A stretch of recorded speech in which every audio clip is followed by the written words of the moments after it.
It's Tuesday, November 12, 2019. Coming up on Roland Martin Unfiltered, my Rockamore Cummings, the widow of Congressman Elijah Cummings, will join us to talk about her run for her late husband's congressional seat. Also, we have an update on the Rodney Reed execution case out of Texas.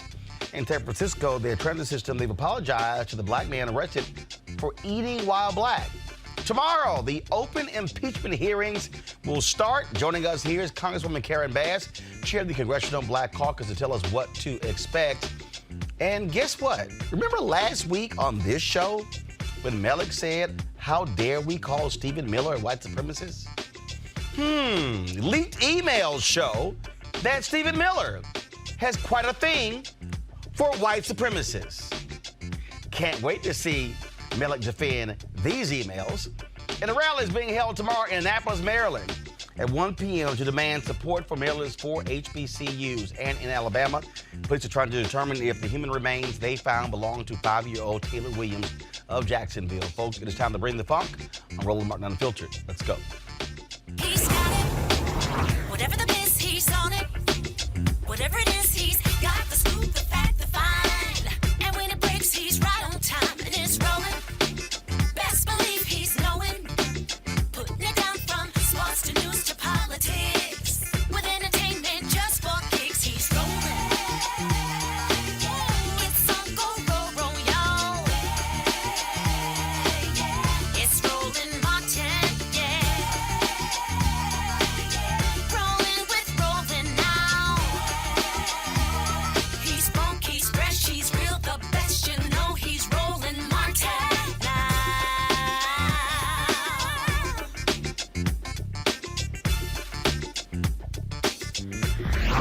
Martin. My Rockamore Cummings announced yesterday on Rachel Maddow's show that she is running for the congressional seat vacated by her late husband, Congressman Elijah Cummings. She says she wants to continue the work that he started. Joining us right now on Roland Martin Unfiltered is Dr. Maya Rockamore Cummings. My, good to see you on the show. Good to see you, Roland. And certainly our condolences to you and the family for the passing of Congressman Cummings. He was a great friend of this show, and so I always enjoyed chatting with him and spending time with both of you. And so certainly it has been quite difficult the last few months for you and the family. Yes, it really has. Really, the last few years, because, he's had a number of different health issues. But that being said, I just appreciate all the love and sympathy that we receive from people all over the country and certainly all over the world. And I certainly appreciate your condolences. So you took some time. You said you were considering this, and you announced last night on Rachel Maddow that you were running for his seat. Was this something that the two of you discussed? Mm-hmm.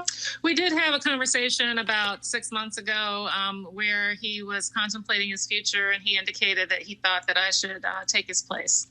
So that is something that did come up in our conversation. Mm-hmm. And obviously you were chair, you've already resigned, but you were chair of the Maryland Democratic Party.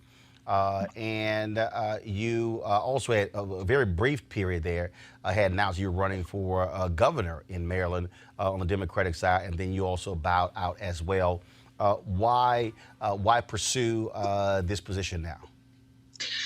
So remember that I bowed out of the governor's race because Elijah got sick. And I was his primary caregiver, his supporter. And so I had to step out of the arena to do my first duty, which was to take care of my family. And so in terms of the Maryland Democratic Party, I had to avoid the appearance of any impropriety or any conflict of interest. As you well know, the Maryland Democratic Party is actually responsible for the voter files. And so, I didn't want anybody to claim that, in my role as party chair, I was somehow using it to my own advantage or against any of my opponents. So it was incredibly important that I actually stepped down from that role, given that particular conflict. So now I'm running. I'm running for the Maryland 7th Congressional District position. And I'm going to run hard, and I'm going to run well, and prayerfully, I'm going to win. This is obviously, Obviously, this is not the first time spouses, members of Congress, have actually run or even replaced them in the U.S. House or the United States Senate. What case will you make to the voters there in Baltimore that you are the best person to follow in the footsteps of your late husband? Well, the fact of the matter is, as you well know, because you have seen me over the years, is that I have been fighting. I'm not new to this. When Elijah met me in 1998, I was already on the path of, fighting for social justice, working to strengthen the social safety net, working to make sure that health care was available to all. And I have a long track record of working on the federal level. I worked on the House Ways and Means Committee, Social Security Subcommittee. I was Mr. Rangel's, chief of staff. I am not new to the Hill.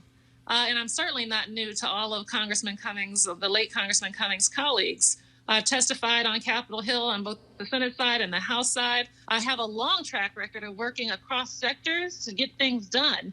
I led Leadership for Healthy Communities, which was a program focused on helping states and counties, cities and counties provide healthier opportunities for children. I brought the 10,000 Small Businesses Goldman Sachs program here to Baltimore because I understand the importance of small businesses, particularly for people of color and women. So I've just done a lot, and I roll up my sleeves and I get things done. And that is what I plan to do for the 7th Congressional District. Obviously, it is going to be a crowded field already. Former Congressman Kwesi Mfume has announced that he's also seeking the position. And there are a number of others who also say they want the seat as well. So it is not going to be an easy road for you. Yeah, this is democracy. And this is what I'm a political scientist, a PhD in political science. This is what democracy is about. People toss their hat into the ring and then they compete to actually convince the public who can best represent them. And so, I welcome the competition. I welcome the opportunity for people to see what democracy is all about.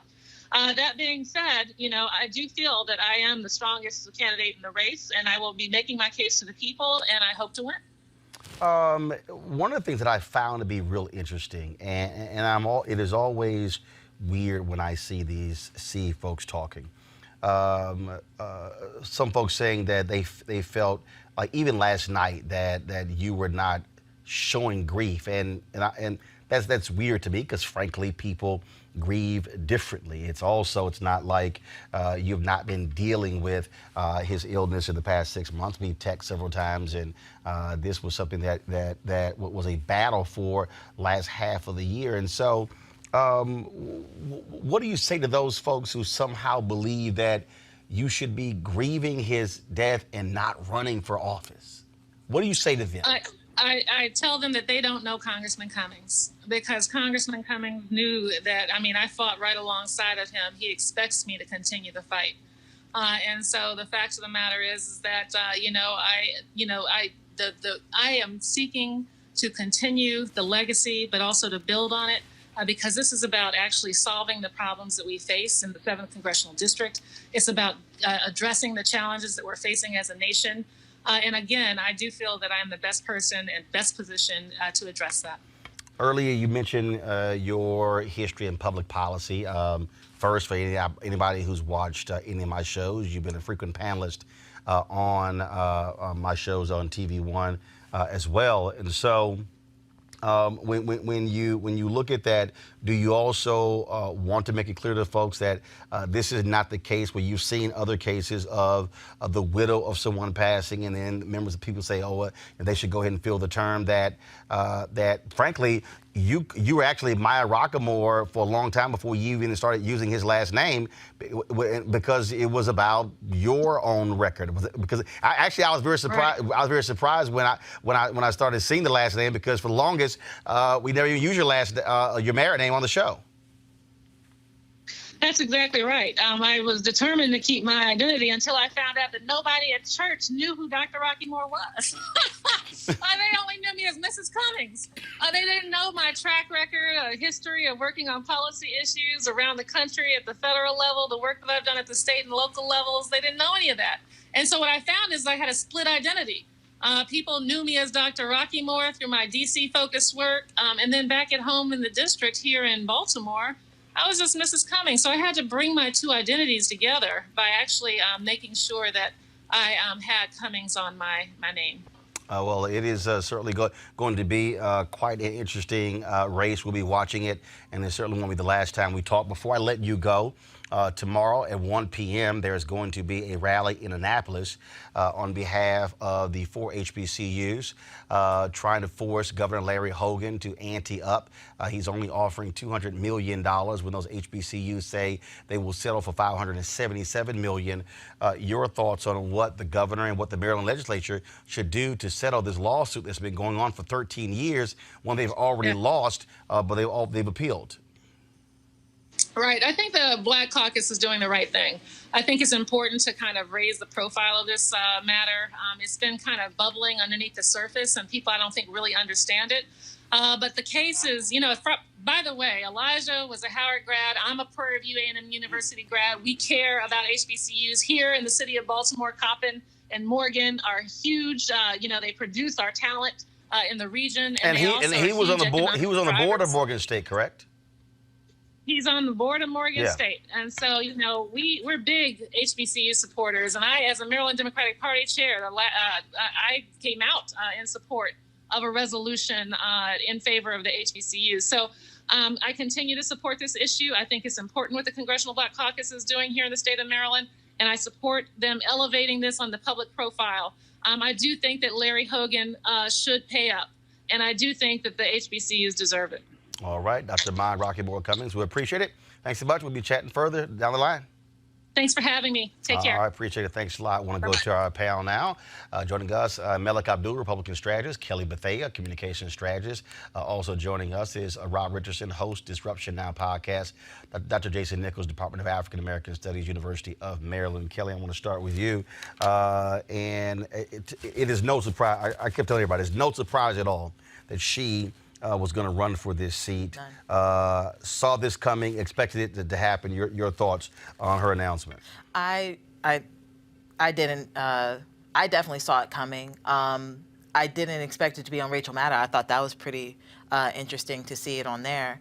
I just thought it was going to be announced via Baltimore circuits beforehand. But regardless, for those who are critiquing her running so soon after Congressman Cummings' passing, like she said, I don't think those people really knew the congressman all that well, because even in his passing, people who were eulogizing him were saying, like, on his deathbed, he was signing subpoenas. He was not a man to just, lie down, take whatever was coming to him, and let the chips fall where they may. He was a man of action, and it doesn't surprise me that his wife, who is accomplished, incredibly so in her own right, is in the same mindset as well. So kudos to her, and good luck. Jason, you're there in Maryland. Obviously, this is going to be a huge field. And the point that she is making there, again, is that I'm not just Mrs. Cummings.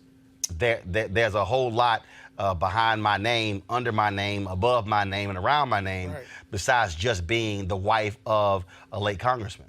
No, absolutely. Dr. Rocky Moore Cummings. And I, like you, am not used to the Cummings part. I've always just called her Dr. Rocky Moore. She's incredibly accomplished.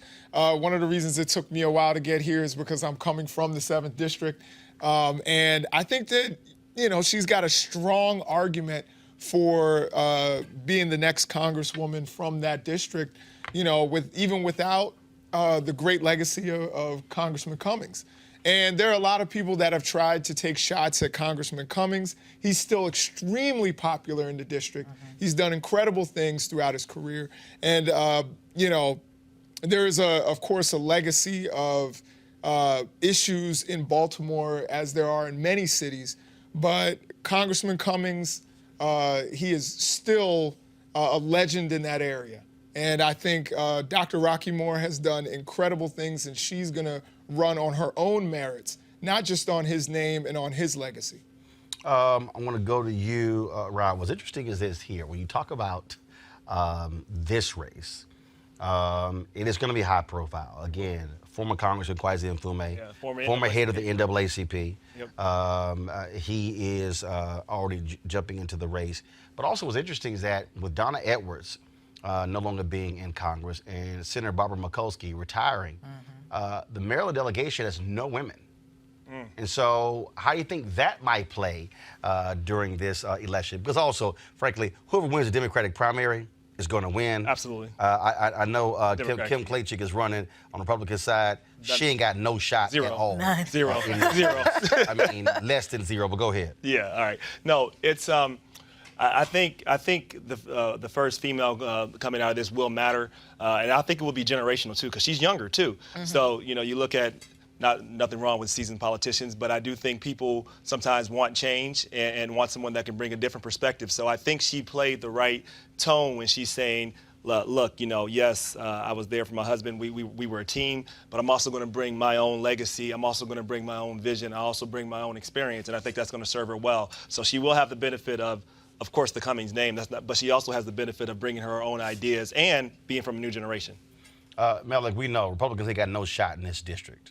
I'm glad to see that Kimberly is running. I think that for any candidate, whether, I'm all for black candidates running all around the country. So despite the criticism that Kimberly may get, I'm glad that she's running. Right, but she ain't got a shot. Good. She can run. Well, a lot of Cool, people Kimberly who, running. well, neither like does it. Go Kamala run, Harris run. or Cory Booker. No, hold, stop. But they're hold on. running. Hold on, stop. What was that about Cory Stop. Booker? I didn't hear. Okay, I said stop. neither of Okay, them, but stop. they're running. Hold on. Let's be real clear.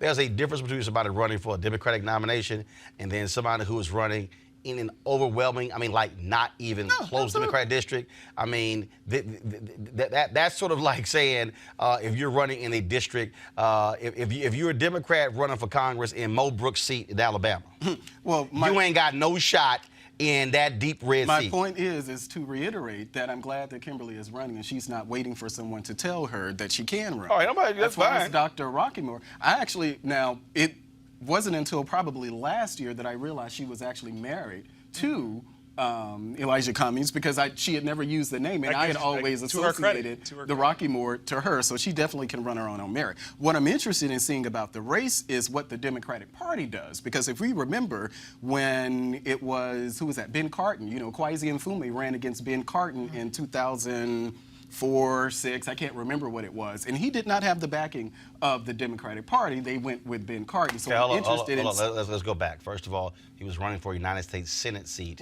against Ben Carton. That's one. Yeah. Two, you had an incumbent. So just like you had, he wasn't an incumbent. No. Just like you had in the case of in Massachusetts, when you had CBC members who actually supported the incumbent, even though Ayanna Pressley was running against him. So it's no surprise you have that.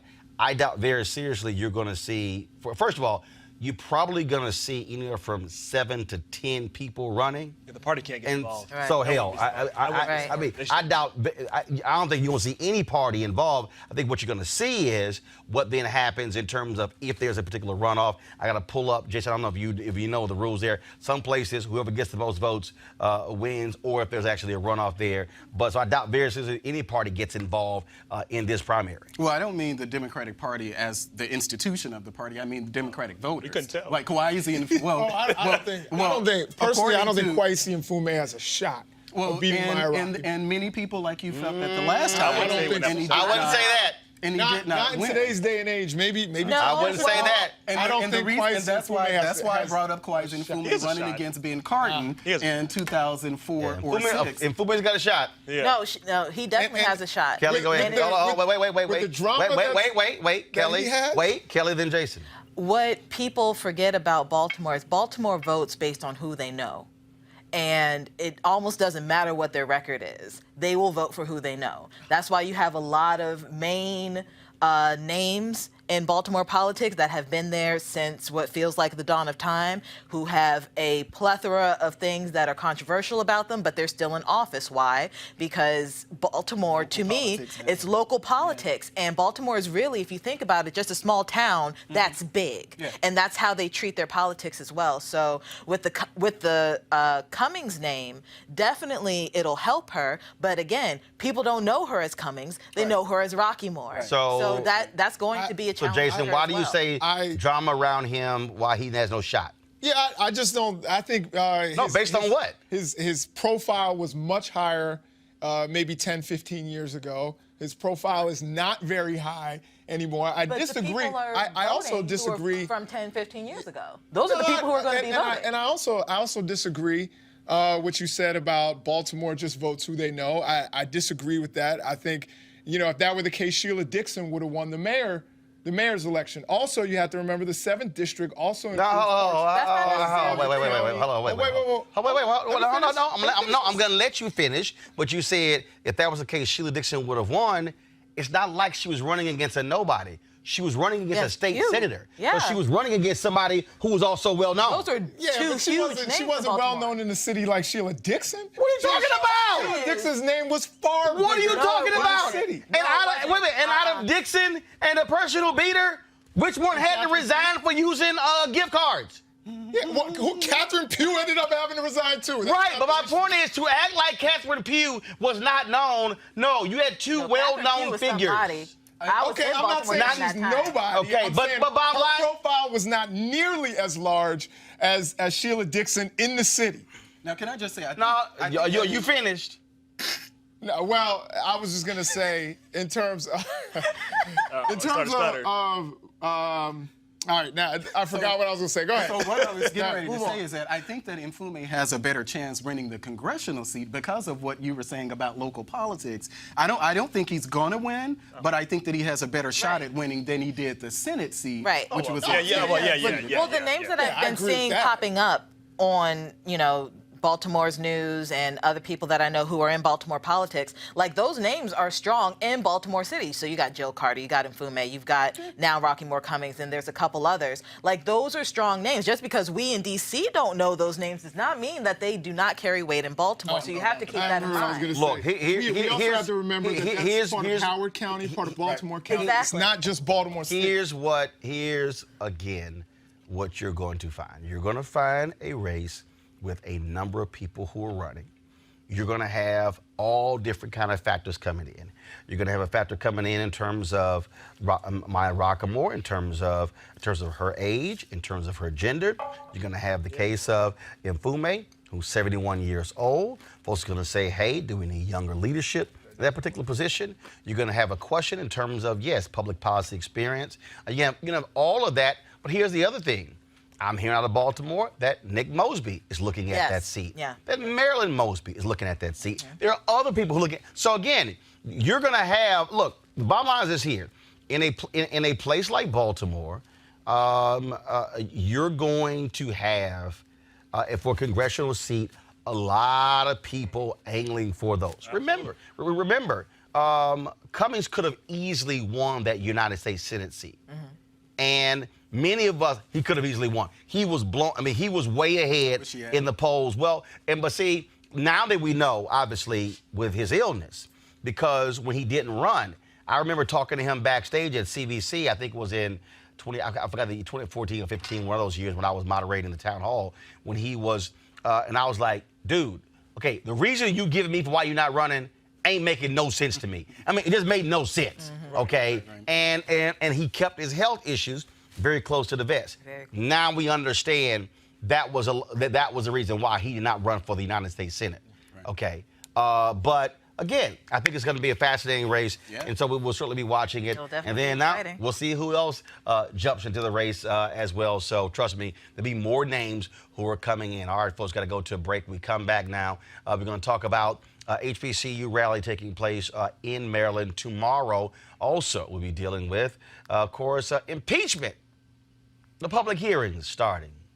Don't you know Republicans are not happy to have to go through this, because they're going to have to defend the lying Trump administration. That's next on Roland Martin Unfiltered. You want to check out Roland Martin Unfiltered?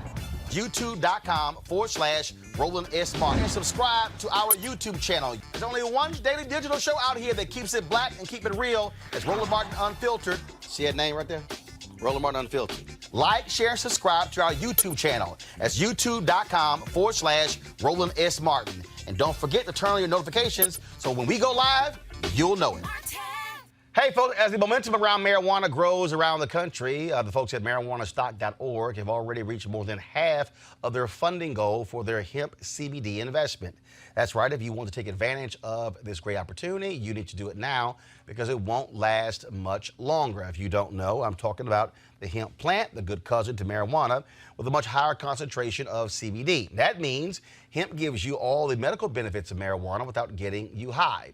Also, if you don't know, hemp farming is now legal in the United States, creating one of the largest commodities worldwide. Folks, it's an incredible investment opportunity, and that's where the folks at 420 Real Estate come in. Their business model is simple. They buy land that supports hemp CBD grow operations and lease it to high-paying tenants. That's right, they are hemp CBD landlords, and you can get in on the action. Of course, as hemp continues to change the economic landscape, 420 Real Estate is allowing you to chase the American dream. The best part is right now you can invest in this crowdfunding campaign for as little as $200. That's right, $200 up to $10,000. Do it now before the fund is closed.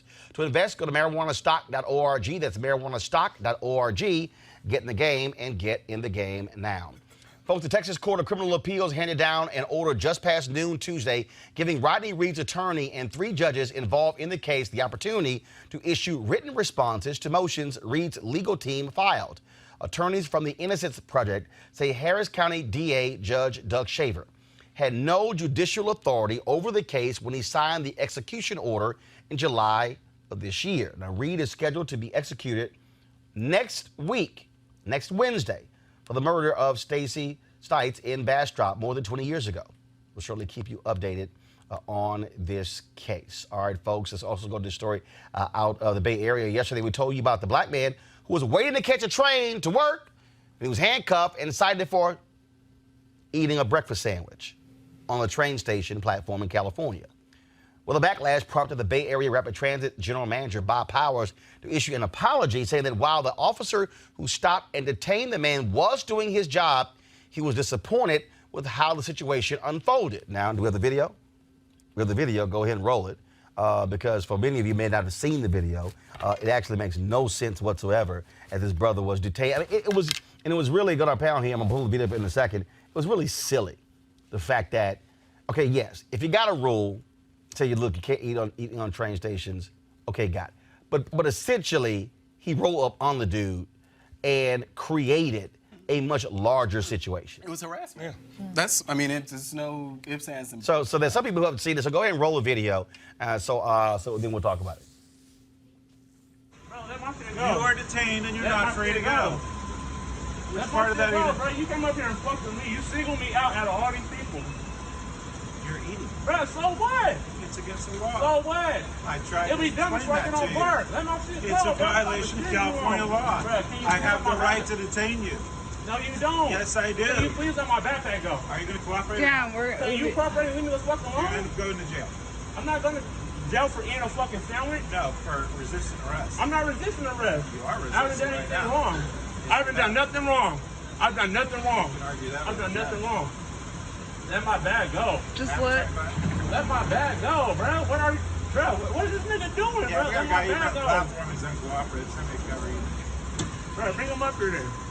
Stop. I'm not doing nothing. I'm going to continue my sandwich, bro. I do this shit every fucking morning. Every morning, bro. Let my bag go. Yeah, why is there a store downstairs selling food if we're not allowed to eat up here? Why is there a store downstairs? And does it not say on, there's no signs here that mark that we can't eat on the platform? Where is there a sign up here that says we can't eat on the platform? Where is there a sign up here? Where is there a sign up here, sir? Excuse me. Where is a sign up here that says that we can't eat on the platform? We know that we can't eat on the train. People come up here and eat every fucking day, drinking coffee and all that shit. Let my bag go, bro. Is there a chance you ain't got no, bro? You ain't got no, bro. You ain't got no reasonable cause to fuck with me. Is there a chance you could allow me to talk, bro? Let go of my bag. You are detained and you're not free to go. I'm not detained. I haven't done nothing wrong. I've done nothing wrong. You are detained. Stop. You're under right to go into jail, my man. Detained for what? For eating. It's illegal. It's a violation of California law. I've already said that. Yeah. I do this shit every morning, bro. Watch out. Just trying to go to work. Just trying to go to work, eating a sandwich at 8 o'clock in the morning. Bro, let my bag go. Okay, now here's what was crazy. The woman says, show me the sign. Then the officer all of a sudden, again, this is a perfect example of how police officers must learn how to de-escalate. Yes. As a simple conversation, sir, I just want you to understand. Nothing's gonna happen, but you can't eat on the train. Yeah. If you can't eat even on the platform, it's a way you approach that. But far too many officers in situations like this here, they know their power, they know the law, they know the moment you say no or you pull up, you're being detained. He tried to say he was resisting. That's the go-to line every time a cop does something, Kelly. Every time. It just makes absolutely no sense to me. And I keep saying this on your show, but I have to reiterate it every time I see a video like this. If you cannot be in a client-facing job such that you have to treat everyone a certain way equally and equitably, you shouldn't have that job. Like, this person wasn't doing anything. There were no signs saying don't eat. It doesn't make sense to say don't eat on the platform. It makes sense to say don't eat on the train. And there are receptacles around. Like, I've been to a station like that. I've been in the Bay Area, and there are receptacles everywhere for trash when you eat. And you throw it away, and you get on the train. I don't understand why that early in the morning, this man just felt like, oh, let me just grab this man's bag and hold him up from eating breakfast on his way to work. Well, I can easily tell you why, because there's a culture in this country that's been going on for about 30 or 40 years that has given so much power to police officers that has taken away individual powers to people. And I respect officers and the job they have to do. However, it's been such that, officers are allowed to just assume you're doing something wrong. Like, honestly said, you don't have any reasonable suspicion. He doesn't even need it anymore because Supreme Court, conservative Supreme Court justices, I should say, have pulled back all the rights of the Fourth Amendment. Which means that you're supposed to be free from unreasonable search and seizures. I think you eating there has no valid reason for you to be pulled over to say you were doing something major other than eating. But in this country right now, officers can do what's called a pretext, meaning you can make up any other reason. Everybody is going to violate some law at some point because there's thousands of them everywhere, and so an officer can just pick from one and just say you were doing that, resisting arrest, and then find reason to arrest you. We have a problem. We don't believe in freedom in this country for all people, particularly when it comes to people of color. Because otherwise the Fourth Amendment would apply equally. I guarantee you, Roland, if the law was being applied this way in the richest neighborhoods in the country that weren't neighborhoods of color, Fourth Amendment would be upheld completely. It would be there. But since it's being done to black and brown communities, people are just okay with it. It's just basic. And first of all, look, the apologies because they know they look like some damn fools. Absolutely. You can't detain somebody for a sandwich. Like, he didn't, suspect that there was a gun. He didn't, it was over a sandwich. That's an easy conversation, like you stated. Walk up to the guy, say, look, in the future, please don't eat on the platform, and they'll say, where's the sign? Be like, look, I'm just the guy who enforces certain things. Maybe go back and talk to your superiors about putting a sign up. Because to me, that doesn't make any sense that that's a rule and you can't see that it's a rule. Again, I would have eaten there. I would have pure BS. I would have nibbled on the train.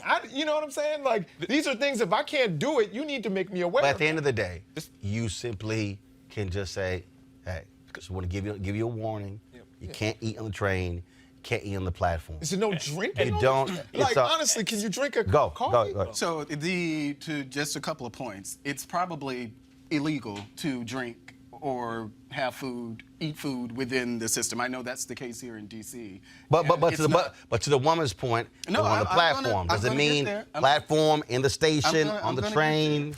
I think in D.C. it's throughout the entire system. Even if you're on the platform, if you're on the train, I think it's illegal. What the officer did, he did what he did because he could, and it was harassment. Now, I'm sure they've seen many people before eat things on the train. He didn't have to detain him. And then the look of him holding his bag, it's like something like a child almost. Yeah. He's sitting holding his bag where he's saying, no, dude, bro. And then explain to the judge. Explain to the judge. It's like, dude, and they're going to laugh that off. And it could get even worse. Look, the Sandra Bland case was an example of this, but it was taken to another level. Yes. She did nothing but she turned her signal and slowed down.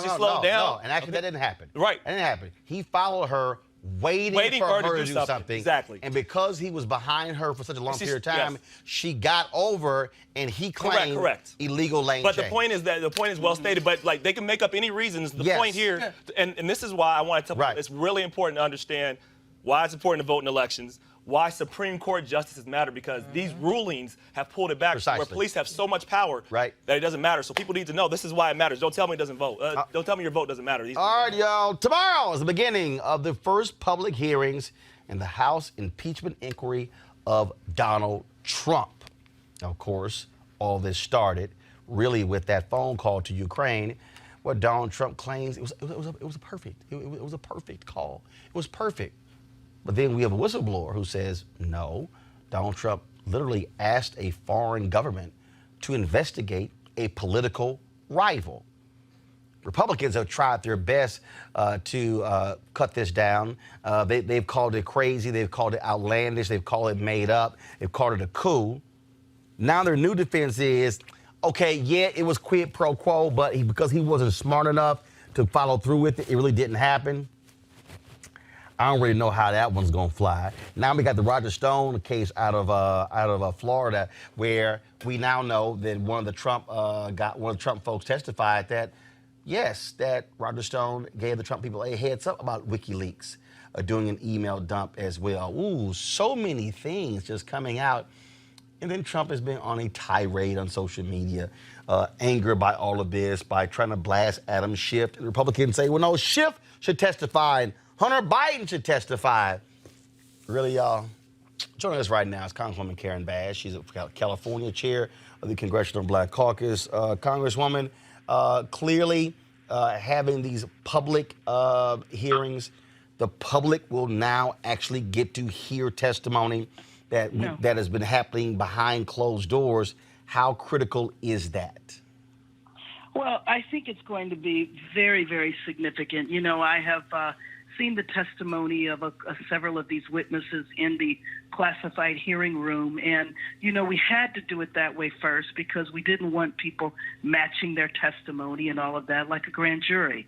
And so for people to hear from their mouths, now all the information is out there, so it's not like you're going to hear something tomorrow that's going to be shocking. But to see this man whose career is impeccable, to hear essentially him saying, in all the years that I have been in the military, been in foreign service, no one has ever asked that military aid be withheld from a country at war, under attack, while a president takes care of my campaign in the future. And you know what I think is so different, Roland, is that the Mueller report is about what Trump did in the past. The Ukraine incident and everything that's happening now is about the president trying to throw the next election. So it's about his criminal activity in process. And that is profoundly different than what we had been looking at before. You have folks like Congressman Mark Meadows that they plan to try to scuttle as much of this as possible. You have Congressman Jim Jordan, who needs to be answering for his own involvement or knowledge when it comes to sexual allegations coming out of Ohio involving a wrestling team he was a coach of. You know, they're trying to throw as much dirt on this as possible, but they've also been lying. You've had folks like Matt Gaetz, who's been running out there, congressman, saying from Florida, saying, oh, Republicans have been denied an opportunity. They haven't had any due process, but they've been in the room. They've actually been asking questions. But you know what? Their questions have been really interesting because they really don't have anything to say. I mean, I stayed there and watched their questioning, and I thought they were going to try to tear apart the witnesses' testimony, and they really didn't. So they were asking questions more about the process. They don't have anything to say substantively. The thing that the Republicans do, like you just said a minute ago, is that they lie and they will adopt whatever language you're using. So if you say the president robbed a bank, well, they'll say, well, Biden robbed a bank. And so everything becomes equal. But there is no equality here in terms of anything you think Biden might have done versus what Trump was doing. I mean, Trump essentially tried to bribe a president.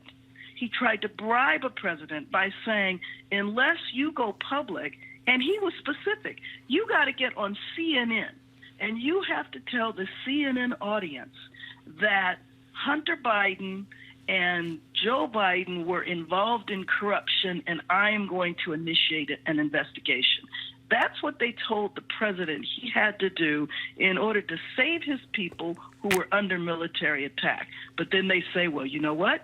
Barack Obama wouldn't give him the weapons. Barack Obama held the weapons back. So everything becomes equal. And that's the confusion that they spread. And because they have a TV network that helps spread that confusion, people become very confused, which is why, that's another reason why it's so important that these witnesses are coming forward tomorrow. And, you know, given that I work overseas a lot, you know that, Roland, I think people in the State Department, they've had enough. They're tired of being disrespected. They're tired of being maligned. And they've just decided they've had enough. They're not going to just sit in silence. They're going to tell what they know. So the testimony tomorrow and the testimony Friday is going to be extremely important. All right, Congresswoman Karen Bass, we surely appreciate it. Thanks a lot. Thank you. All right, let's go to our panel. Melik, your boys got some explaining to do. Well, let's be honest here. Since I've been following politics, and probably I'm sure it's the case for all of us here, I've yet to see an instance where the opposing party, the party on the other side, if you will, have been supportive, haven't had questions, haven't felt that the process was fair or anything. I'm sorry, what process? The process that the Congresswoman was just talking about. I'm sorry, you mean the impeachment process? The impeachment. It's only happened 3 times in history. Well, but we've had hearings before. No. But we're still talking about a hearing. No, hold up. There's a difference between, first of all, there are hearings every day. Right. First of all, as part of Congress's job, right, all the committees have hearings. Right. There's a difference between hearings and an impeachment hearing. You're talking about Andrew Johnson, you're talking about Richard Nixon, you're talking about Bill Clinton. Okay. So, 3. So there have been 3 impeachment hearings in the history of the country. Right. So an impeachment hearing is at a whole different level. So this is not like a hearing on climate change. Well, that's what we've been told, though. No, we haven't. Well, that's what you've been told. But no, that's not. That's literally I'm sorry, who's we? Democrats, since this has been going on and the Republicans have been complaining about the process, Democrats have talked about that they followed the same process that has existed for every other hearing. Actually, Democrats have said that they followed the same process. But the current rules in terms of hearings, right? Of course, secret hearings, okay, like in this case here. The rules were written by Republicans. Yeah. So Republicans are now complaining about the very rules that they wrote? Well, of course they are. I mean, that's what which goes to my point that I was saying. The notion that somehow. So they're hypocritical? Well, sure they are. But here's the whole. But that's not something that's uncommon. No. First of all, here's the deal. Here's the deal. Here's the deal. I don't waste my time with the bullshit process. Okay, because the bullshit process conversation is bullshit for a reason. Okay, well, no, it's not. Yes, it because is. No. See, here's the deal. When you go to the bullshit process defense, that means you have none. The question here is for your party. What are you going to do when you have Trump loyalists who are going to go before the hearing publicly and say, yes, this happened. Yes, it was a problem.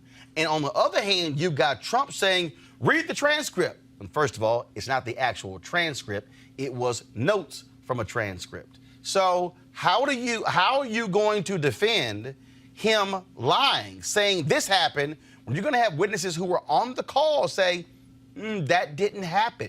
This would really happen. He did say.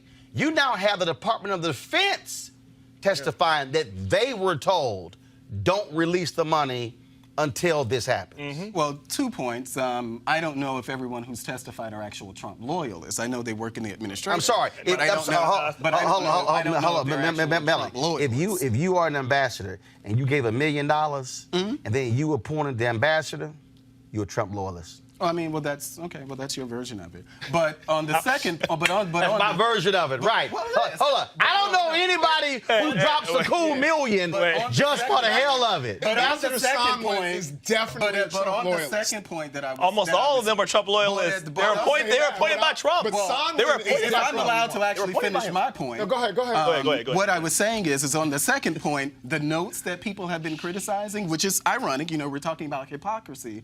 The notes that people have been criticizing, they were a compilation from 4 different people who had access to the conversation, and then what they do, they pull their notes together, and then they come out with a transcript. It is the very same process that has existed well before Donald Trump. So my point when I'm talking about hypocrisy, this is what I mean. It's the same process.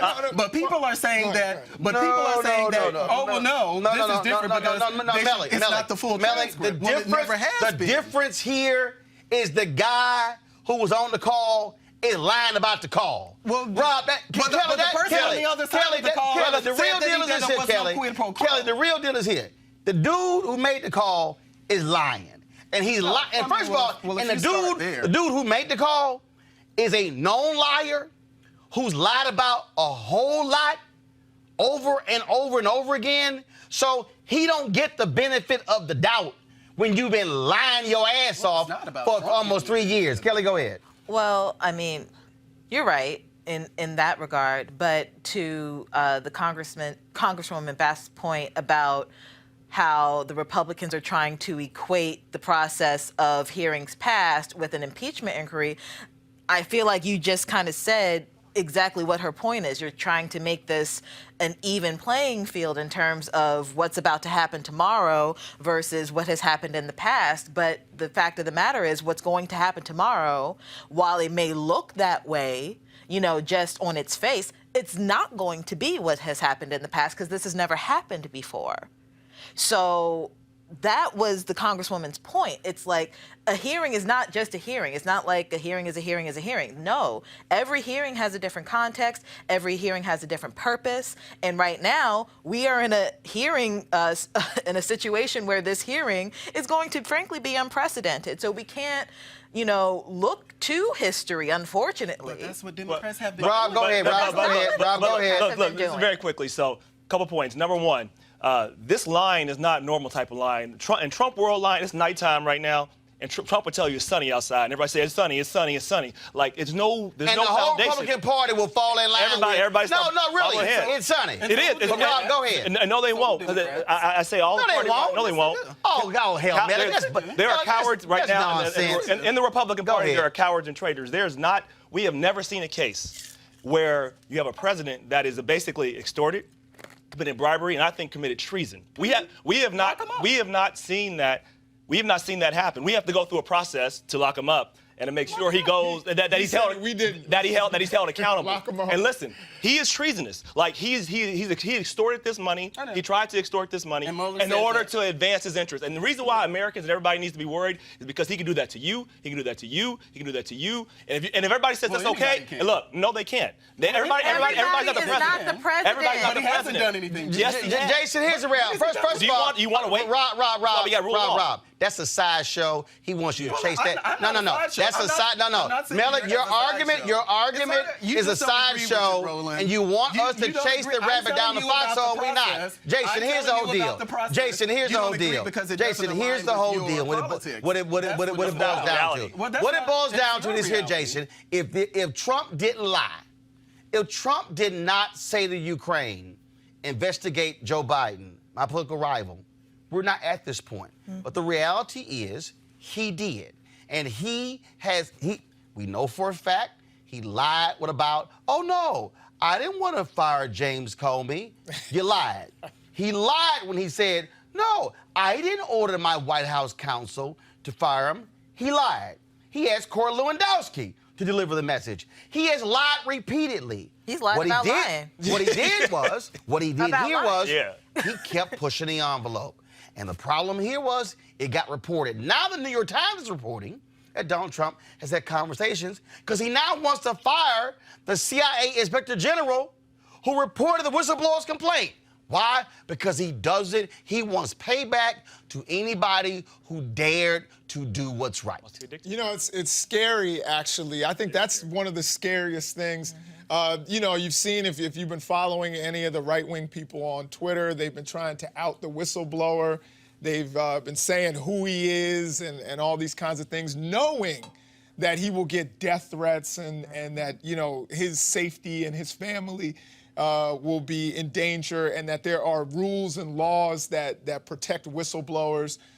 This is a really scary thing, and Donald Trump, even though he's not a gangster, he's a guy who was born with a silver spoon in his mouth, he's acting like a gangster. He's the most dangerous kind of person. I would venture to say that he's a gangster. No, I don't, you know. I would venture to say that if you knew, like, the history of how he got his money, like how his father... He's Fredo Corleone. He's not Michael. I mean, but Fredo was a gangster. He was a bad one, but he was still a gangster. Okay, fair enough. This is like the liberal den. But actually what it is people here, Malik, have actually read the Constitution. Yeah. Mm-hmm. People here, well, I have too. People here, I have too. Well, guess what? Clearly Trump has it. Well, and people here, understand what the rule of law is, and your party loves talking about the rule of law, but then they want to ignore the rule of law when it benefits. But so don't do since you want to speak,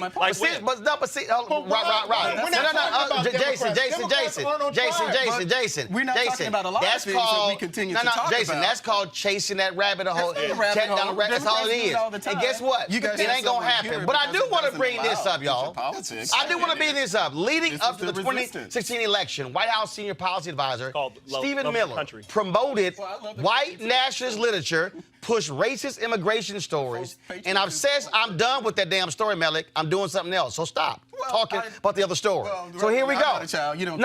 Actually, on the TV show, when you discussing the next show story, you finish talking about the other story. But we talked to Stephen Miller, y'all, promoted white nationalist literature, pushed racist immigration stories, and obsessed over the loss of Confederate symbols after Dylann Roof's murderous rampage, according to leaked emails reviewed by Hate Watch. The emails, which Miller sent to the conservative website Breitbart News in 2015-2016, showcase the extremist anti-immigrant ideology that he has helped create as an architect of Donald Trump's presidency. Do y'all recall this discussion last week? No. Explain who Stephen Miller is. Stephen Miller works in the White House. He's the person who's actually crafting the immigration policy for President Trump. Hold up, not just immigration. Oh, yeah, not just immigration. So if you're going to ask me why I don't put them in the same box, I've never liked anything about Richard Spencer. I've never liked anything about Milo. You can disagree with some policies that Stephen Miller is advocating while he's in the White House, but from my perspective, Stephen Miller is not that racist, is not that white supremacist. So because you don't have Stephen Miller on tape doing this. What's the racist policy that you're talking about on the board? We don't have time for that. But that's what I'm saying. So if you're going to ask me why I don't put them in the same bag, I'm saying you can disagree but you can disagree with policies that are going on at the border without calling someone separating families, without all that. But how is that racist though? I'm about to sip some tea.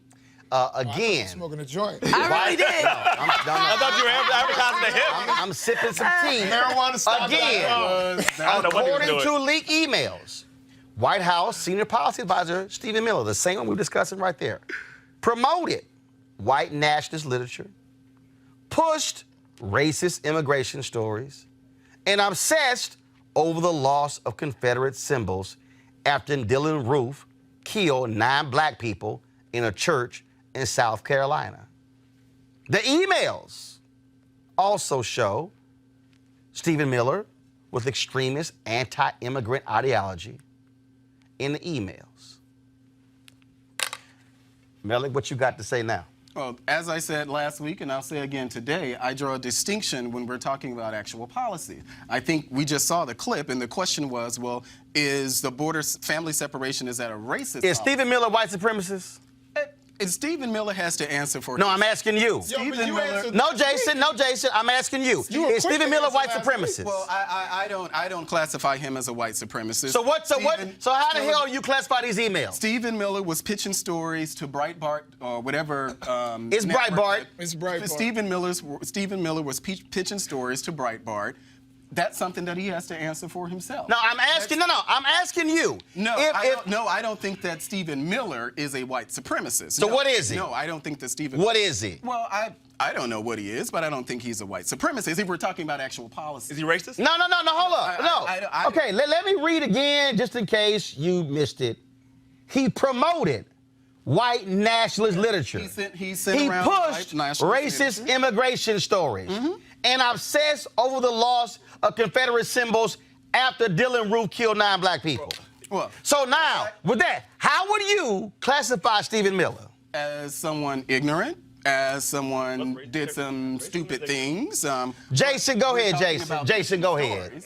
Jason, go ahead. I mean, if you looked at the Southern Poverty Law Center and the stuff that came out, and a woman who is now rejecting her past racism is saying, who was it? A self-described white nationalist. Absolutely. Go ahead. She was simpatico with Stephen Miller. She says that Stephen Miller was a racist and is a racist, that his policy was based on things that he read from, that were anti-Muslim, that were anti-immigrant, things that were based on Mein Kampf. All these things are actually how he's shaping his policy and reflected in his worldview. And I understand, I understand you want to protect the image of your party. I get that. But why? You understand something that's not true. But last week, okay, so I don't know who you want to protect then. But last week you were pretty sure that you were saying, I don't think Stephen Miller is a racist. And I repeated that today. And that's problematic when you have the evidence. Well, I just say I don't get it. I just say very quickly, so the issue I find is that racists get more offended with being called racist than racist behavior. They're okay with the racist behavior, but they get offended when you call them racist. Own it. This is racist. When you treat people and you dehumanize them as racist. When President Trump came out and when that woman was killed in Charlottesville to say both sides are equal, when one's the KKK, the other one's protesting hate, that's racist. But that's not exactly what he said. And then when he came out, that's what when the people from Bahamas characterized. Can I go ahead and read this? Because just in case Melik is still confused. Yeah. Go to my iPad.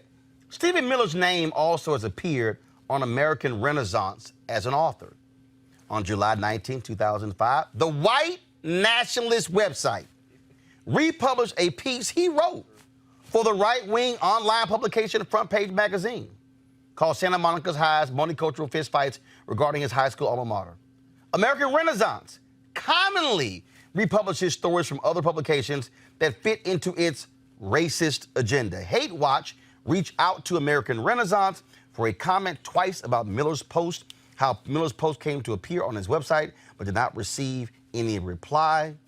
In the article, Miller blames the left for a variety of problems in the nation's schools, including excusing black and Hispanic misbehavior by holding those students to a lower standard. So Melik, if he's got some work that's being run on a white nationalist website, what makes it so appealing to a white nationalist website? So is it what? I've never read it. I don't know. Oh, you never. So why would I go to a white nationalist website? But the fact that so you don't think that if somebody has something that's a problem. No, but if somebody has written something, but you still say he's not a white nationalist. That's not a problem. But no. Answer my question. Is it? He's it's a problem. Policy. But you haven't been able to link that white supremacy, that racism. My God. You read the same thing I did. It's in the. You're not going to be able to convince me that family separation is a racist policy. Well, of course you're not. What about letting kids die? What about letting kids die? What do you mean letting kids die? Kids have died. Wait, time out.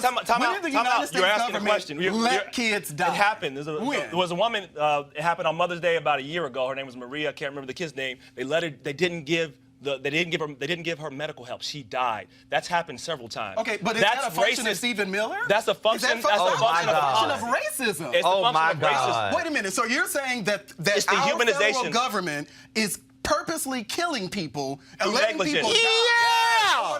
Oh, Where in the hell have you been for the past 18 months? I forget time and time again that I'm in the seat of. Are you saying this didn't? No, you're in the seat of facts. That's what It didn't happen. Kelly, go ahead. Kelly, go ahead. Kelly, go It didn't ahead. happen. Government Kelly, is allowing Kelly, people go to ahead. die at the border because Well, believe they're what you want to racist. believe, but we got Kelly, go ahead. Well, that's your opinion. That's No, your, we got- Kelly, go that's ahead. your opinion that it was It racist. happened. Kelly, yes, go the ahead. person died, Kelly, but it's not racist. Kelly, go.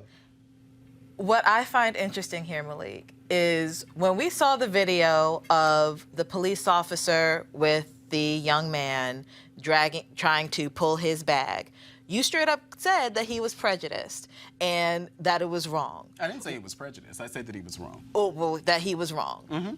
For whatever reason, he was wrong. You can see that behavior and you can see that it's wrong. Multiple other videos, I've been on this panel with you, similar stories, similar outcomes. You can point out and say, this cop is wrong, or that barbecue Becky is wrong, or that person is doing whatever. Or if the Democrats do something negligent, you're quick to point out that they are negligent, that they are doing something wrong. Stephen Miller has 900 emails reflecting his racist views, ideologies, and behavior. And you still won't say that he's wrong. Well, I know. I said that he should be held to account for what he said, in that he has to. I did not hear you say that. I specifically asked you. Yeah, like what's racist? No, to you? and I, Okay, so let me ask you a series of questions. Melik, do you believe any of these 900 emails show racism by Stephen Miller? Yes, absolutely. Do you believe that Stephen Miller is a racist? No, I can't say that. I'm not done. Do you believe that Stephen Miller is spouting white nationalist, white supremacist points of view? Well, according to what we saw from these are not. these These are 900 emails. I'm asking you. According to what we read on the Southern Poverty Law Center website, yes, he has. So do you believe that if he is spouting white nationalist, white supremacist views, that he is a white nationalist, white supremacist? I don't know. And the reason that I don't know is because I think that it's a much layered discussion than what we have. So if someone, how many layers is it? Because when we're Is it a 2-layer cake, a 3-layer cake, for me, a 5-layer cake? What is it? If I'm going to say that this person is racist, this person is an anti-Semite, this person is homophobic or whatever, because we have that in our own community, I need to be able to attach it to some sort of policy. I'm sorry, we have what in our community? Well, not just the black So community. you said they can say racist things, but they don't prove it in your policy. It's okay. Well, I believe that people can say racist things without policy. being racist. I believe that people can say anti-Semitic things, ending TPS. homophobic things without being homophobe. I absolutely do. Jason, go ahead. So go on before I go to a break. Lowering the threshold for refugees, ending TPS for black and brown nations, not to mention the things that the president has stated, and family separation mainly for people coming from brown and black nations, not for people who are coming from European nations. We haven't heard any stories of that, and the Human Health and Human Services said themselves that this caused lasting damage to these children. And you don't think that there is any kind of racial tie, so someone has to call you a nigger in order for it to be racist? No. Is that what you need? No, Then, no, not at all. But we're not going to agree that family separation policies is a racist policy. That's your worldview. I get it. I don't agree with it. You're not going to make me agree with it. You calling him a racist. But to the point of the Southern Poverty Law Center, since we're on the discussion of them, they also say that Louis Farrakhan is an anti-Semite. Does everyone on the panel agree with the Southern Poverty Law Center that Louis Farrakhan and the Nation of Islam are anti-Semite and anti-Semitic organizations? So this Does everybody agree with that? Conversation. It's not a shutting down the conversation. This is the let's talk about Hunter Biden. Version. I didn't get an answer. Yeah, it is. Does everyone agree that this is anti-Semite? This isn't what we're talking. We're talking about Stephen Miller, but correct? does everyone? Well, Are we we also talking about an article that was in the Southern Poverty Law Do Center. you have 900 So I'm emails saying- from him saying that stuff? No. So again, y'all. So let me Poverty Law Center let me says that have- I get racist that your community community don't want to talk about not your that. community. Is it not yours? Anti-Semite. I can criticize. Here's the deal, y'all. You put that case on Here's the strong. deal. You need to be held Come to me, y'all. Here's the deal. If you could produce Here's the deal. 900 emails, Guys, here's the deal. Come to me, please. Come to me. Also produced Here's the many deal, things y'all. that Here's the deal for Louis everybody who's watching, okay? Game, recognize game. If you need to deflect, you deflect as fast as possible. When you can't defend the actual topic. Which is why? Now, as somebody who has been in television for quite some time, I've used the trick, so I know what Melik is trying to do. He's tried it all day. The bottom line is this here. He's afraid to criticize Stephen Miller. Because of what? Because I don't know whether he wants to hurt his feelings. I don't know. But the reality is this here. If you can't call it what it is, then you're afraid to call it what it is. And the bottom line is this here. We said it last week that Stephen Miller looked up to Richard Spencer, who's a racist, a virulent racist. You have 900 emails. Miller has condemned You have that. 900 emails, okay, showing this as well. You have an administration that's had many other people who have been in it with ties to white nationalists, white supremacists, and folks they've been forced out after they've been exposed. So you have to ask the question, what makes Trump so attractive to like-minded people? This is just part one of the Southern Poverty Law Center's expose on Stephen Miller. There will be more, and we'll have it for you. Going to break right now. We'll be back. Roland Martin Unfiltered. Break.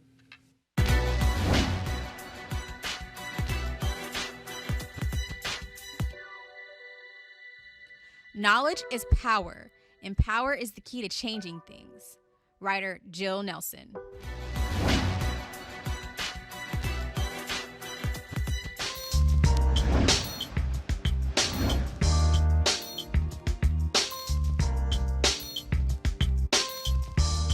Claflin University's sweater today. Claflin, their new president. They sent me this gear. Come to me, please. So you see me rocking the Claflin sweatshirt. I was there on their campus when Hillary Clinton was there in 2015 for a town hall there, located in Orangeburg, South Carolina. Founded in 1869. Notable graduates: Ernest A. Finney Jr., Cecil Williams, Leo Twiggs, Gloria Blackwell, and more. If you want to support Claflin, go to claflin.edu. It's claflin.edu. And it's something else that's important. When you look at all of the HBCUs in America, Claflin has the highest giving of any HBCU. More than 50% of their graduates give back to the university. That should be every HBCU. That's one of the reasons why, of course, we have HBCU Giving Day. So if you want to support Claflin, go to claflin.edu. Speaking of HBCUs, tomorrow in Annapolis, Maryland, at the state capitol in Maryland, it's going to be a rally at 1 p.m. in support of Maryland's 4 HBCUs. Faculty representatives from the 4 Maryland HBCUs, Morgan State University, Coppin State University, University of Maryland Eastern Shore, and Bowie State are going to be involved in this rally is to draw attention to the ongoing lawsuit against inequality at HBCUs. Now, here's the deal. The state was sued based upon duplication of programs. What happened was in the 70s, the HBCUs came up with creative majors that were attracting white students and non-black students. And so their numbers began to increase. Well, the predominantly white institutions in Maryland saw that, duplicated those programs, and what happened? Those students left the HBCUs, went to the predominantly white institutions. They sued. A federal judge ruled that was indeed happening, called it de jure segregation, and called for the sides to mediate. They've been trying to mediate for almost 5 or 6 years. And so the state initially tried to offer $100 million under a Democratic governor.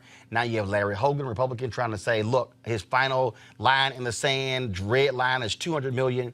In the testimony during the trial said the HBCU should be given about $1 billion. The lawyers for the 4 universities said, you know what? We'll settle for $577 million. Hogan only wants to offer $200 million. I was one of the folks who actually was calling for this rally. It made no sense to me, Jason, that in 13 years there was not a rally whatsoever. I put in calls to the Divine Nine fraternities and sororities, talked to the head of the Maryland Black Caucus, and then they said, hey, we agree. And so they're putting this together.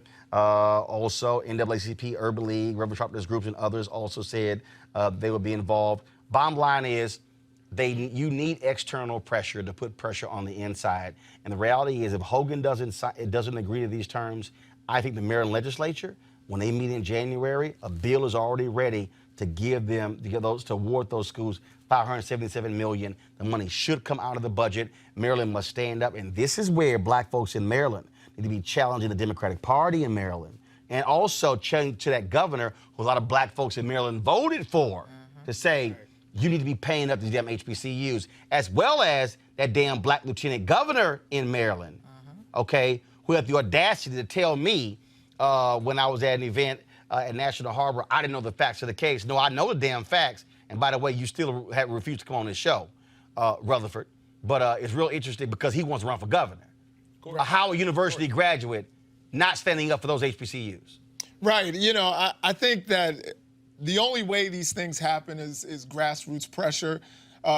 Politicians speak in a couple languages, but the main thing is votes and bad press. And I think if some of these people in the Democratic Party don't step up, we need to really, really put some pressure, say what they're not doing, and have people ready to go in and primary them next time around. And I think that they will acquiesce to what they need to be doing for black education in the state. Rob, the federal judge found de jure segregation and made it clear down on the part about, she did say that the HBCUs were being properly funded in Maryland.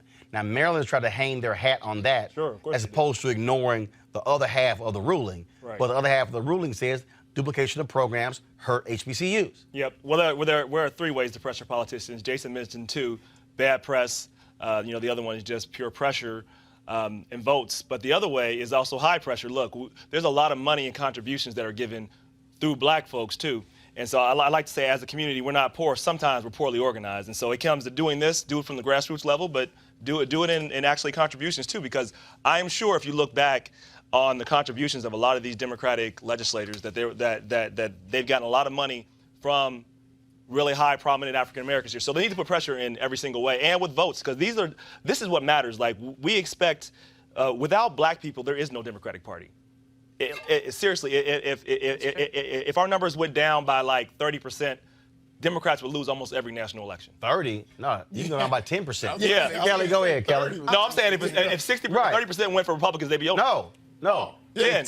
You're right. You're right. Yeah. Bruh. It'd be over. Yeah. Kelly. No, your point about there not being rallies, were you saying no rallies being backed or no rallies at all? No. There's been not a single mass protest in Maryland. Rallies. I'm talking about at the state capitol, the legislature. I was there. I talked to, talking to the Maryland Black Caucus and talking to those HBCUs, what they have been saying, we have been begging people to mobilize, to put pressure on this governor to do this. And what they've said is it's not happening. Now, the Black Caucus has been doing some things in the past, but like as of this year, I can't tell you if there's been rallies. I'm saying in years past, I have attended those rallies. Regarding this lawsuit. Yes, regarding this lawsuit. Right. Well, according to the Black Caucus and folks with those universities, they were like, we've been begging people, and I've been saying... It may not have been official, but I was there as a Bowie State grad. I'm sorry, I was a Bowie State student at the time, and we had mobilized within the students to go to Annapolis. So we were there. Whether it was backed or not, that's the other question. And the thing is, what I keep saying is too many black people in Maryland. Oh, absolutely. And I'll say the Divine Nine, like tomorrow, I better be seeing colors from every fraternity and sorority out there, and it doesn't matter if you went to a HBCU. No, it doesn't. The fact of the matter is, they proved their case. The Lawyers Committee for Civil Rights under law, their lawyers are leading this legal team. They proved this case. And Maryland has been, basically for 3 years, Maryland didn't do jack. Nothing. In mediation. Nothing. The judge even slammed them for saying your refusal to even cooperate has been a waste of time. And so so now another federal court could still rule because Maryland appealed the decision. The judge said go to mediation. And so this is the case here. Bottom line is this here. If Hogan doesn't move and these judges rule properly, the pressure should be, the Maryland legislature meets for 90 days every year, beginning of January. Yes, until April. This should be the #1 priority of anybody black in Maryland and say, shut it down until the bill gets passed. No, absolutely. And I was at some of the testimony hearings when it was in federal court in Baltimore, and the judge, you could see on her face, like, she was fed up. Everybody there was fed up because even during those hearings, the case was clear. Even from Maryland's side, like, even their experts were like, we got nothing. Like, you right. So what's the issue here? So for Maryland to be this hard pressed to not do the right thing, it's insulting, and it doesn't do anybody any good to have 4 of your institutions in one state not doing nearly as well as your other institutions. Because it's not like everybody can go to University of Maryland. It's not like every single person could go to Towson. Bowie State is the oldest HBCU in the state, and it's one of the best schools in the state, in the country. It's listed. But everybody don't need to go. That is the point of having creative programs to attract folks to the schools, and these HBCUs got creative, and the predominantly white schools saw it, said, oh, we're going to have the exact same major. They got salty. And what happened? Resources came with it. All those things came with it, Melody. Yeah, I think that, and I first heard about the case. First time I heard about it, literally, was probably the early part of the year. I literally didn't know anything about the case, and That's I'm why all you should have been watching TV One. I'm glad. Have you watched my show on TV One, you would know about it 4 years ago. Well, that's actually true. You would have known about it 6 years ago. Well, I didn't, but here we are. So the lesson there is everybody watch Roland. Black news. Yeah, watch Roland. No. Not necessarily Black news. But there's no other Black news. This is it. So when you say watch Roland, that means watch Black news. Watch Roland. Then. There's nothing else. But I'm all for HBCUs getting. Oh, Roland, we're not arguing about that. No. I'm saying all this. Facts are facts. But yes, everyone, please watch Roland. And well, he's the Black news. You're watching Roland right now. Well, yes, and continue to watch and support Roland. But stay black, Malik. Stay black. Stay black. Absolutely. Oh my God. But I think that HBCUs should be able to get all of the funding that it needs. The fact that this has been circulating in the courts for as long as it has, 13 years, is very unfortunate. I agree with the rest of you on what needs to happen as far as a pressure campaign. It is, to me, and I kind of felt this way, when we were talking about the Kwesi Mfume and how much support he got within the state from black people. So this is another example of that. They like to talk about, Prince George's County being the wealthiest, wealthiest county for blacks in the nation. We'll put some of that money into action. Well, first of all, that's I know, that's even a BS statement. They simply base it upon home prices. Roland, let them be great. No, because see, because it's a fair point. Because what happened was when the home foreclosure crisis hit, a bunch of them damn houses got foreclosed on, which meant your ass wasn't wealthy, which meant your ass had a bunch of big ass houses that you couldn't actually afford. Well, that's what that's all I'm saying. But that's and subprime loans and but I understand that. But my whole point is, but it's a lot of my whole point is when you lose a whole bunch of them damn homes, your ass was never wealthy. No, I agree. But it's a lot of wealth in Prince George's County, black wealth in Prince George's County. There's more in Maryland around the country. Right. I'm just saying. It's all I'm just saying. It's some phrases I don't use, but that's fine. Let me do this here, folks, real quick. Human remains have been found in Alabama during the search for 5-year-old Taylor Williams, who vanished from a home in Jacksonville last week. Officials with the Demopolis Police Department said remains were found Tuesday while crews were searching in a wooded area between the cities of Linden and Demopolis, Alabama. The remains have not been identified, but Jacksonville Sheriff Mike Williams said during a news conference Monday that officers had been deployed to Demopolis, Alabama, west of Montgomery. And so we'll certainly update. And here's an update actually on the case. That sheriff said today that the girl's mother, Breonna Williams, has been arrested for felony child neglect and for giving false information to police. Williams was admitted to Jacksonville Area Hospital after an apparent overdose earlier in the day. And so, man, 5-year-old girl, I mean, that is just sad news there. And so, man, we really hate to hear that, but that's the case there. Let me also give you this. There's a big gala happening tonight in Montgomery, Alabama, to celebrate its first black mayor. Well, today, of course, Stephen Reed was sworn in, first black mayor in the history of Montgomery, Alabama. Go to my iPad, please. Repeat after me. I I, give your name. Stephen Lewis Reed, Do solemnly swear do solemnly swear that I will support the Constitution that I will support the Constitution and will obey the laws and will obey the laws of the United States of the United States and of the state of Alabama. and of the state of Alabama, That I will, that I will, in all respects, in all respects, observe the provisions of the ordinances of the city of Montgomery. observe the provisions and the ordinances of the city of Montgomery, And I will faithfully and I will faithfully discharge the duties discharge the duties of the office of the office of mayor. of mayor. So help me God. So help me God. Congratulations. So big congrats to Stephen Reed, first black mayor, and what's crazy, this is a city, it's 63% black. Yeah, I was, wow. When you said that, I said, wow. And first black mayor. Also, shout out today to my nephew, Chris. Today is his birthday, November 12th. He gets a shout out. That's right. That's my man right now. How old is Chris? What is he, 12, 13? Something like that. Anyway, one of them damn ages. It don't matter. One of them damn ages. It's irrelevant. But again, it's just...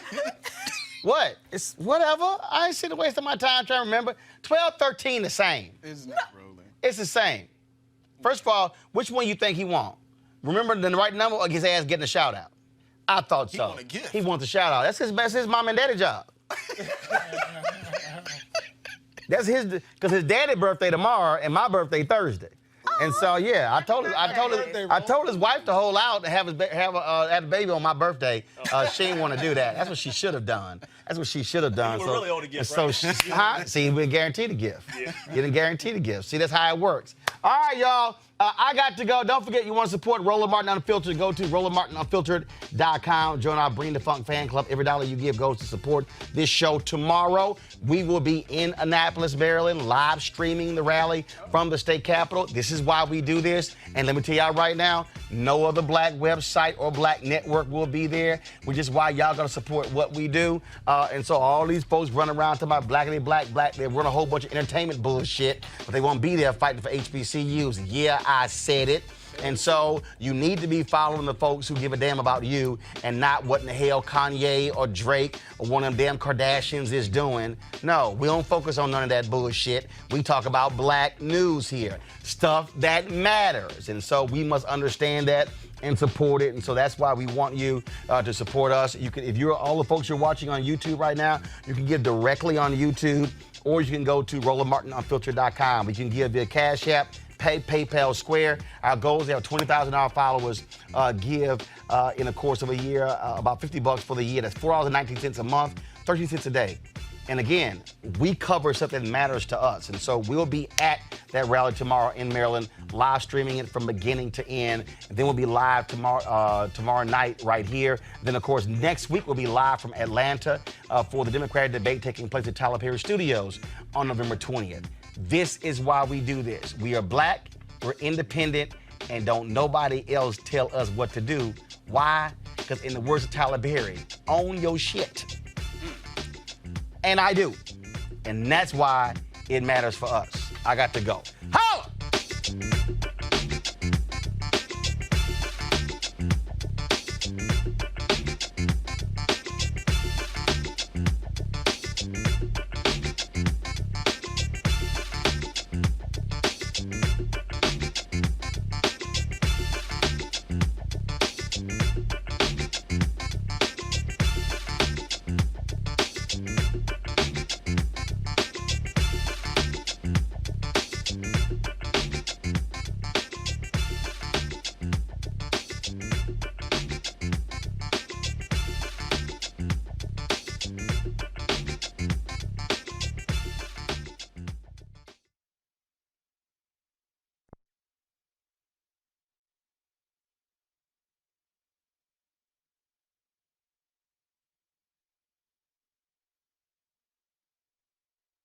You want to check out Roland Martin Unfiltered? YouTube.com/Roland S. Martin. And subscribe to our YouTube channel. There's only one daily digital show out here that keeps it black and keep it real. It's Roland Martin Unfiltered. See that name right there? Roland Martin Unfiltered. Like, share, and subscribe to our YouTube channel. That's YouTube.com/Roland S. Martin. And don't forget to turn on your notifications so when we go live, you'll know it. You want to support Roland Martin Unfiltered? Be sure to join our Bring the Funk fan club. Every dollar that you give to us supports our daily digital show. There's only one daily digital show out here that keeps it black and keep it real. It's Roland Martin Unfiltered. Support the Roland Martin Unfiltered daily digital show by going to RolandMartinUnfiltered.com. Our goal is to get 20,000 of our fans contributing $50 each for the whole year. You can make this possible. RolandMartinUnfiltered.com. Hey everybody, this is Sherry Shepherd. You're watching Roland Martin Unfiltered, and while he's doing Unfiltered, I'm practicing the wobble. Yes, I am. Because Roland Martin's the one, he will do it backwards, he will do it on the side. He messes everybody up when he gets into the wobble, because he doesn't know how to do it, so he does it backwards. And it messes me up every single time. So, I'm working on it. I got it.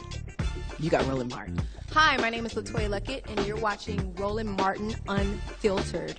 What's going on, everybody? It's your boy Mac Wiles, and you are watching Roland Martin Unfiltered. What's up, y'all? It's Ryan Destiny, and you're watching Roland Martin Unfiltered. What up, Lana Well, and you are watching Roland Martin Unfiltered.